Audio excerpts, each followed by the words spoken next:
NCP নেতা হাসনাত আবদুল্লাহর উপরে গাজীপুরের চান্দনা চৌরাস্তায় যে ঘটনাটা গতকালকে সন্ধ্যায় ঘটলো, তারপরে অনেক কাণ্ডই ঘটলো। অনেক কাণ্ড আমরা দেখলাম। এনসিপি মিছিল করলো, প্রতিবাদ জানালো, রাতের মধ্যে আসামিদের না ধরতে পারলে সরকারকে দেখে নেয়ার আলটিমেটাম দিল। এরকম নানা কর্মকাণ্ডের মধ্যে আমরা রাত অতিবাহিত করেছি। আমরা দেখেছি এক অতি উৎসাহী ছাত্রদল নেতা, তিনি ফেসবুকে হামলাকারীদের পক্ষে পোস্ট দিয়েছেন। তারপরে পুলিশ কি কি পদক্ষেপ নিল, পুলিশের পক্ষ থেকে কি কি জানানো হলো, আদতে এই হামলা কেন হলো, কি আলোচনা হচ্ছে চারিদিকে, সেই আলোচনাটাই করবে এই ভিডিওতে। তার ঘটনা হাসনাত আবদুল্লাহর উপরে হামলার ঘটনার পরে আমরা এনসিপিকে মিছিল করতে দেখলাম রাতে। তারা মিছিল করলো বাংলা মোটরে তাদের কার্যালয়ের সামনে, এরপরে রাজু ভাস্কর্যের দিকে গেল। কিন্তু আশ্চর্যজনক হলেও সত্য যে প্রথমে গাজীপুরে সন্ধ্যায় মিছিল হয়েছে এর প্রতিবাদে, এরপরে এনসিপি নিজের কার্যালয়ের সামনে রাতে মিছিল করলো। অনেক সময় পরে মিছিল করলেও এনসিপির মিছিলে যে জনসংখ্যার উপস্থিতি সেটা রীতিমতো বিস্ময়কর।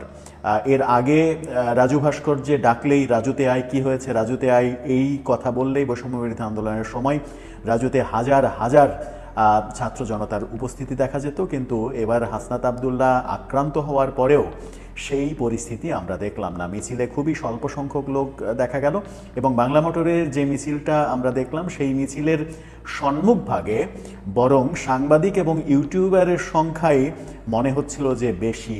অজস্র মোবাইল ক্যামেরা স্টিক দিয়ে উঁচানো, সেই ক্যামেরায় ভিডিও ধারণ করা হচ্ছে, ইউটিউবাররা ভিডিও ধারণ করছে, টেলিভিশন ক্যামেরা, শত শত সাংবাদিক, এবং মিছিল করছে যে পরিমাণ লোকজন, সেই লোকজনের সংখ্যা বাংলা মোটরের অফিসের সামনে খুব বেশি হলে সেটা 200-র বেশি হওয়ার কথা নয়।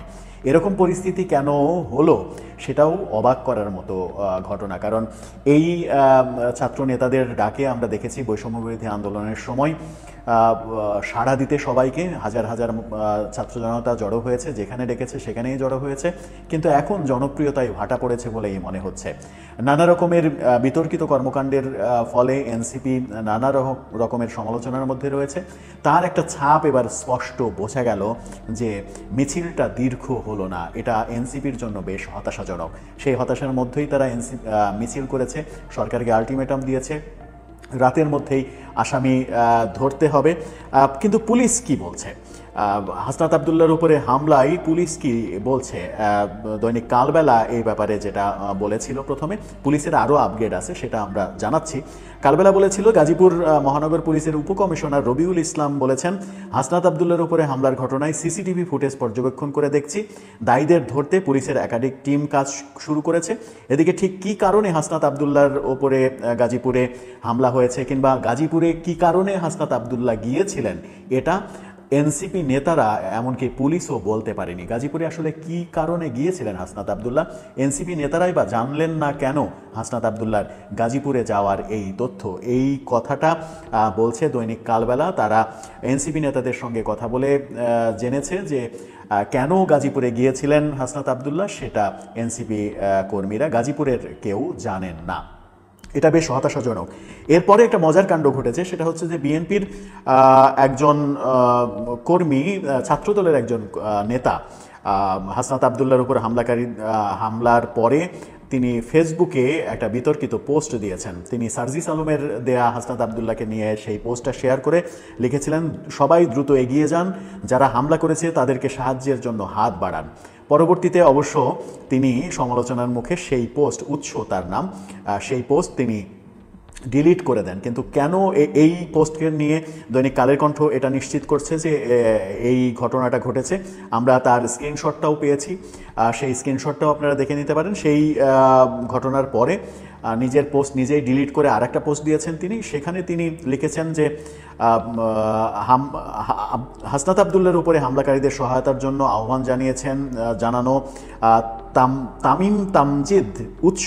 তিনি বলেছেন যে হাসনাত আবদুল্লাহর ওপরে হামলার তথ্য যখন আমার সামনে আসে তখন আমি সেটা নিয়ে পোস্ট করার জন্য রিফাত রশিদের প্রোফাইলে যাই হাসনাতের উপরে হামলার পরবর্তী কোনো ভিডিও বা ছবির জন্য। হঠাৎ করে খেয়াল করলাম রিফাত রশিদের প্রোফাইলে পোস্টটা আর দেখা যাচ্ছে না। অতঃপর হামলার নিউজটাকে ভ্রান্ত ভেবে আমি ট্রল করে পোস্ট দিয়েছিলাম। পরবর্তীতে যখন হামলার সত্যতা পাই তখন আমি দ্রুততম সময়ের মধ্যে তা ডিলিট করে, পরে তিনি বলেছেন যে আমি এই ঘটনার জন্য ক্ষমা চাই। এদিকে পুলিশ সর্বশেষ পুলিশের সূত্র থেকে আমরা যে জানতে পেরেছি এবং দৈনিক ক্যাম্পাস, ডেইলি ক্যাম্পাস তারা নিশ্চিত করছে যে যুবলীগ নেতাসহ 2 জনকে পুলিশ আটক করেছে। যদিও তারা পুলিশ কোনো প্রমাণ পেয়েছে কিনা সেটা নিয়ে যথেষ্ট সন্দেহ রয়েছে, কিন্তু যেহেতু এনসিপির পক্ষ থেকে আলটিমেটাম দেওয়া হয়েছে রাতের মধ্যে আসামি ধরতে হবে, সুতরাং দুজনকে পুলিশ ধরেছে। এখন এই দুজনকে ধরার ঘটনায় দ্য ক্যাম্পাস যেটা বলছে সেটা হচ্ছে গাজীপুর মহানগরের চান্দনা চৌরাস্তা এলাকায় জাতীয় নাগরিক পার্টির হাসনাত আবদুল্লাহর গাড়িতে হামলার ঘটনায় 2 জনকে আটক করেছে গাজীপুর মেট্রোপলিটন পুলিশ। রাতে আটক করা হয় বলে গাজীপুর মেট্রোপলিটন পুলিশের উপ police commissioner DC Rabiul Hasan নিশ্চিত করেন। আটককৃতরা হলেন গাজীপুর মহানগরের 13 নম্বর ওয়ার্ড যুবলীগ নেতা মোহাম্মদ নিজামুদ্দিন এবং কাশিমপুর থানা শেখ রাসেল শিশু কিশোর পরিষদের সভাপতি মাসুম আহমেদ দীপু।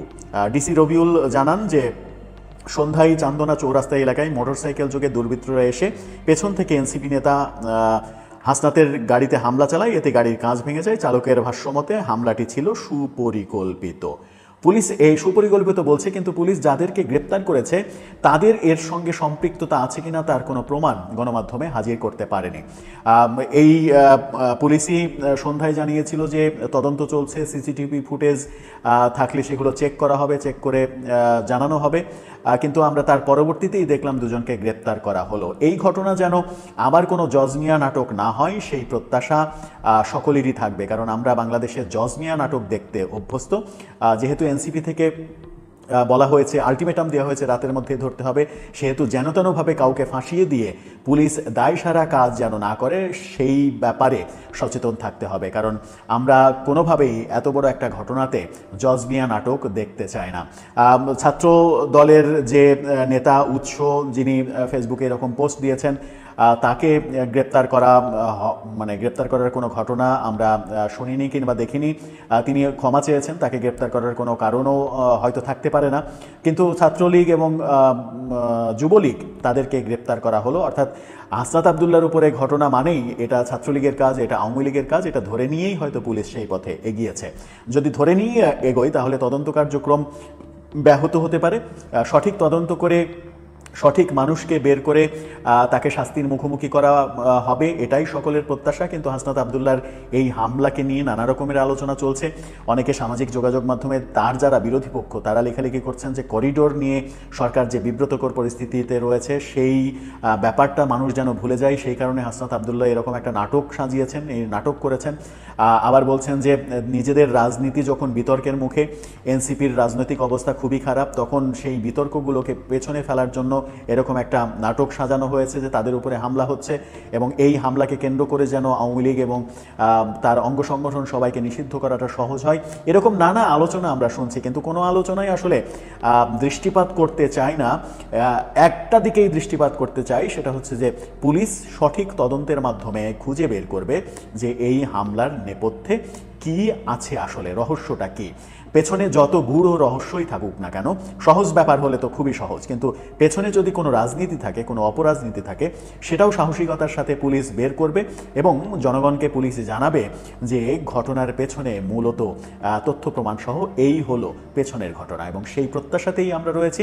সেটা পুলিশ পূরণ করবে। পুলিশের বিরুদ্ধে বহু অভিযোগ, বৈষম্যবিরোধী ছাত্র আন্দোলনের সময় থেকেই পুলিশকে আমরা নানাভাবে আক্রান্ত হতে দেখেছি, কিন্তু পুলিশ সেই সমালোচনার ঊর্ধ্বে এসে এখন সঠিকভাবে কাজ করবে সেই প্রত্যাশায় ব্যক্ত করা ছাড়া আমাদের আসলে করার কিছু নেই। দর্শক, আপনার কি মনে হয়? সব শেষ যে আপডেট আমরা জানালাম এবং যে বিশ্লেষণ করার চেষ্টা করলাম, সেখানে আপনার মতামত জানিয়ে লিখতে পারেন আমাদের